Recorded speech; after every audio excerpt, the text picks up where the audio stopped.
Bismillahirrahmanirrahim. Assalamualaikum warahmatullahi wabarakatuh. Alhamdulillahil ma'rufi bi asma'ihi wa sifatihi. Asyhadu an la ilaha illallah wahdahu la syarika lah. Wa asyhadu anna Muhammadan 'abduhu wa rasuluh. Sallallahu alaihi wasallam wa ala alihi wa sahbihi wa man tabi'ahum bi ihsan ila yaumiddin. Rabbi shrah li sadri wa yassir li amri wahlul 'uqdatam min lisani yafqahu qawli. Amma ba'd. Segala puji bagi Allah Subhanahu wa taala yang telah memberikan kepada kita berbagai macam nikmatnya. Nikmat sehat, nikmat waktu, nikmat harta, dan yang tak kalah penting lagi dari tiga nikmat ini adalah nikmat iman dan nikmat Islam, yang mana dengannya pada malam hari ini kita dapat berkumpul di tempat yang sangat berkah ini dalam rangka meningkatkan keimanan kita, keyakinan kita, dan ketakwaan kita kepada Allah Subhanahu wa taala. Hadirin jemaah salat Isya yang dirahmati Allah Subhanahu wa taala. Pada malam hari ini izinkan saya untuk menyampaikan sedikit nasihat yang mana Islam ini akan menjadi terasa lebih indah ketika kita bisa saling nasihati satu sama yang lain. Inilah yang menjadikan agama Islam menjadi agama yang sangat mulia di muka bumi ini. Sebagaimana yang telah ditegaskan oleh Allah Subhanahu wa taala di dalam surat Ali Imran ayat 110. Allah Subhanahu wa taala berfirman, "Kuntum khayra ummatin ukhrijat lin-nasi ta'muruna bil ma'ruf wa tanhauna 'anil munkar ta'muruna bil ma'ruf wa tanhauna 'anil munkar wa tu'minuna billah." Quran surat Al-Imran ayat 110. Hadirin Allah Subhanahu wa taala. Mungkin kita sering melaksanakan atau mendirikan salat, akan tetapi jiwa kita, hati kita entah kemana melayang.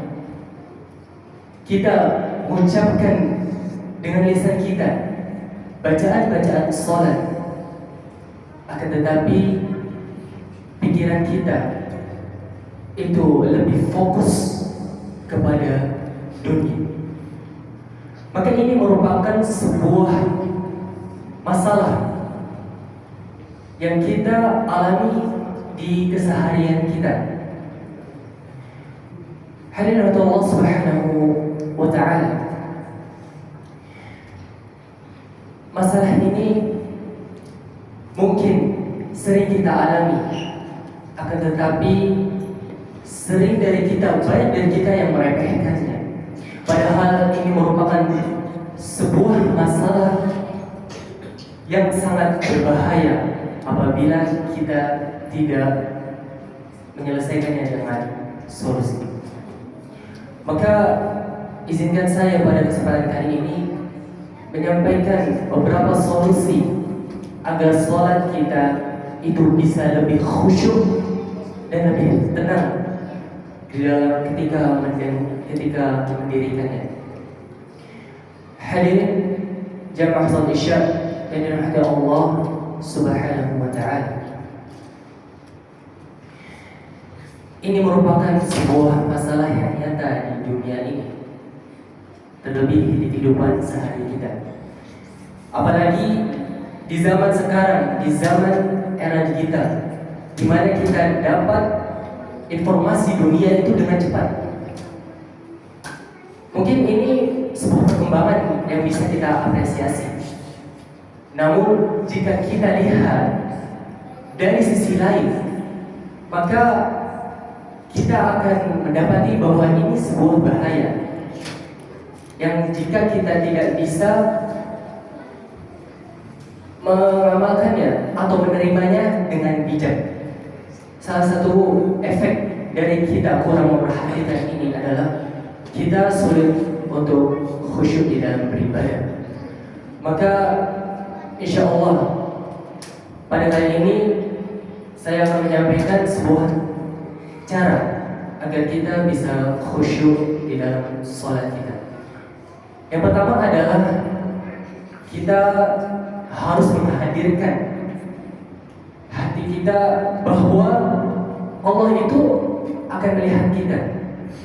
Maksudnya adalah ketika kita mendirikan sholat, maka kita harus yakin bahwa Allah sedang mengawasi kita, bahwa Allah mengetahui apa yang sedang kita lakuin. Layaknya mungkin ketika kita sholat, kemudian kita direkam oleh sebuah kamera. Pasti ketika itu kita akan berusaha dengan semaksimal mungkin agar kita bisa terlihat baik. Dan ini merupakan sebuah contoh yang salah dan gak boleh kita ikuti. Maka ketika sholat pun kita juga harus merasa diawasi oleh Allah Subhanahu wa taala. An ta'budallaha ka'annaka tarahu, fa in lam takun tarahu fa innahu yarak. Engkau beribadah kepada Allah Subhanahu wa taala seakan-akan engkau melihat Allah Subhanahu wa taala. Namun jika engkau tidak bisa melihatnya, maka yakinlah bahwa Allah sedang mengawasi kita. Hadirin Allah Subhanahu wa taala. Kemudian poin kedua